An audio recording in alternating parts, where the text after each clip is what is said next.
Back in the day, refrigerator commercials promised you a machine so reliable it could probably survive a zombie apocalypse. You'd buy it once, and 20 years later, it'd still be humming in your garage, chilling your emergency stash of ice cream. Fast forward to today. You stroll into Best Buy, stare at that gleaming $3,000 smart fridge with a touch screen and Wi-Fi. And guess what? It's more likely to last as long as a celebrity marriage than a proper appliance. Yep, about 4.57 years on average if we're being generous. So why did modern refrigerators become such a ticking time bomb? Why are people spending thousands only to drag the thing to the curb 5 years later? Well, buckle up, because today on the channel, we're exposing the ugly truth about modern refrigerators and exactly what to look for if you don't want yours ending up on the scrap heap before your next vacation. Quick note, if you find this video helpful, go ahead and tap that like button and hit subscribe. It tells YouTube to show this video to more smart shoppers like you. All right, let's crack this thing open. I talked to dozens of appliance techs. You know what they all said when I asked which fridge is best today? They're all trash. Yep, across the board. The reason? A massive drop in quality over the last decade. Not just one brand, pretty much all of them. You can buy a brand new shiny refrigerator today, and there's a good chance it'll blow a circuit, fry the compressor, or stop cooling entirely within 2 to 5 years. Don't believe me? Just look at the mountain of lawsuits against big brands like LG and Samsung. But here's the kicker. Even American brands aren't off the hook. I've seen Whirlpool, GE, Frigidaire models turning into expensive paperweights after just a few years. And one big reason is this: feature creep. See, the more features you cram into a fridge, touchscreens, cameras, Wi-Fi, fancy door-and-door setups, the more fragile it gets. Let me paint a picture for you. Here's a basic side-by-side fridge. Simple schematic, minimal wiring, does one thing well, keeps your food cold. Now here's a high-end 4-door KitchenAid fridge. The wiring diagram looks like the cockpit of a 747. Complex sensors, multiple evaporators, miles of wire harnesses. Every one of those is a potential failure point. More features equals more things to break. It's the same reason older cars with crank windows and no screens are still on the road. Simplicity wins. Bottom line, if you want your fridge to last, skip the gimmicks. Ditch the smart apps. Keep it simple. Now, let's talk about the #1 refrigerator killer, the indoor ice maker. Look, I know that crushed ice button is tempting, but trust me, it's a trap. Every tech I've spoken to hates these things. Here's why. The ice compartment needs to stay freezing cold. The fridge compartment needs to stay cool and humid. These two environments completely conflict with each other. The result? Condensation, frost buildup, and, you guessed it, component failure. It's not just a minor issue. Entire class action lawsuits have been filed because of this one design flaw, Samsung being the poster child here. But even if you avoid Samsung, almost every brand struggles with this exact problem. Best advice? Ditch the indoor ice maker. If you absolutely must have ice, get a dedicated countertop ice maker or stick to a freezer-based system. Trust me, you'll save money and headaches in the long run. And if you're thinking of going all out with a fancy French door fridge, consider this. Simpler is better. Side-by-side models tend to be more reliable simply because their designs are less complex. So if keeping it simple is the name of the game, what else should you be looking out for when buying a new fridge? First and foremost, check where it's made. When I walked through a major appliance store, I was shocked to find that out of 80 refrigerators on display, only about 5 were made in the US. The rest? China, Mexico, Thailand. And while not every foreign-made fridge is junk, the odds of tighter quality control are definitely better when it's built stateside. You'd think paying $3,000 or $4,000 would guarantee better quality, right? Wrong.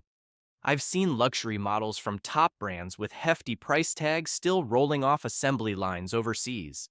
For example, that gorgeous Bosch fridge, made in China, a $2,300 Whirlpool, also from China. Even some GE models don't always disclose their true country of origin. So always read the label. If you can find one made in the US, you're generally getting stricter standards and better build quality. It won't make your fridge invincible, but it gives you an edge.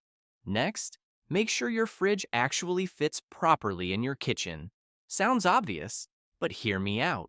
Most people measure the opening and figure if the fridge slides in, they're good to go.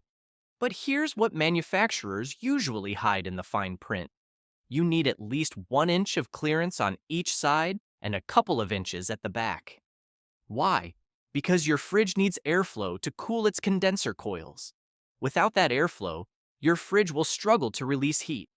The compressor will overwork itself, burn out faster, and before you know it, there goes your pricey new appliance. Modern fridges already run their compressors 80 to 90% of the time for energy efficiency. Block that airflow, and you're asking for trouble. I can't tell you how many units we've seen fried because someone wedged them into a space that was too tight. And speaking of maintenance, yes, even your fancy fridge needs a little TLC if you want it to last. Every 6 months, especially if you have pets, you should pull the fridge out and clean underneath it. Pet hair and dust love to gather around those condenser coils, clogging up airflow.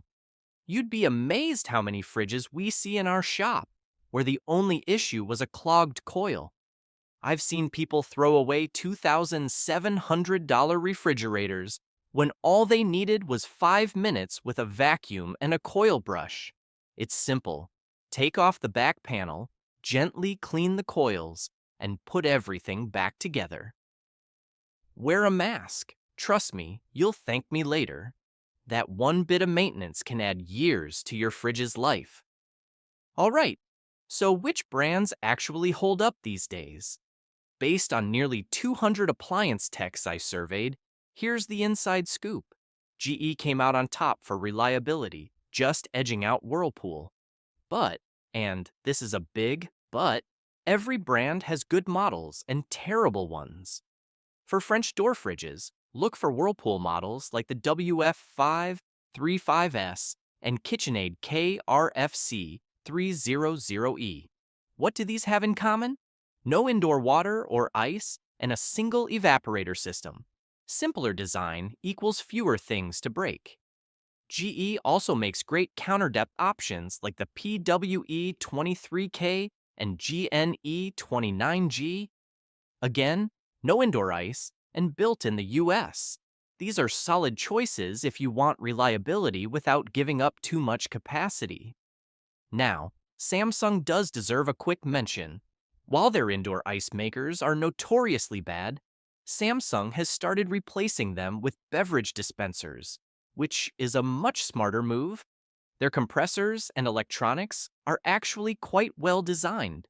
If you skip the ice maker, Samsung can be a decent pick. And if you're ready to spend big bucks for top-tier quality, Sub-Zero and Viking are your best bets. They're built like tanks, simple in design, and can last decades. Yes, they cost a fortune, but you truly get what you pay for here.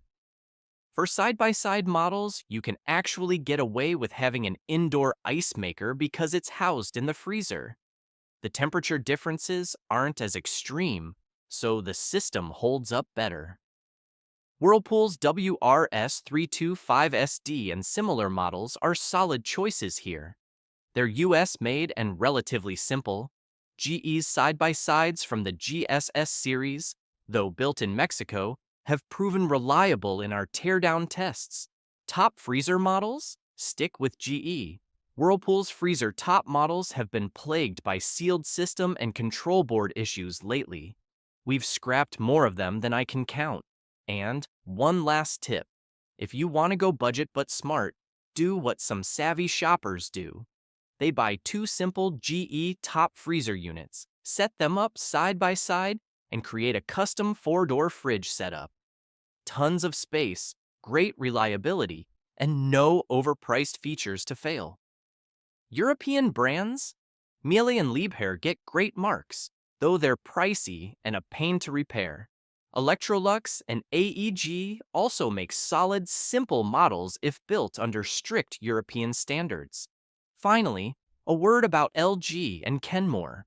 LG's linear compressors have caused headaches for years. If you can confirm your local repair shop says the issues are resolved, LG might be worth a shot. Kenmore, on the other hand, has lost a lot of its former quality. Many newer Kenmore fridges are plagued by ice-up issues and hard-to-find parts. Bottom line, be picky. Focus on build quality, simplicity, and smart placement. Skip the bells and whistles. Clean your coils. And whatever you do, think twice before falling for a $4,000 fridge loaded with gimmicks. That's the real recipe for keeping your food cold and your wallet happy. Buying a fridge today isn't as simple as it used to be, but now you know what to look for and what to avoid. Keep it simple. Skip the indoor ice maker. Make sure your fridge has proper ventilation. Stick with proven models and brands that techs actually trust. And don't forget to give your appliance a little regular maintenance love. It goes a long way. If you found this video helpful, hit that like button and subscribe so you never miss more smart shopping tips like this. Thanks for watching, and until next time, stay savvy, stay frugal, and keep your fridge running strong.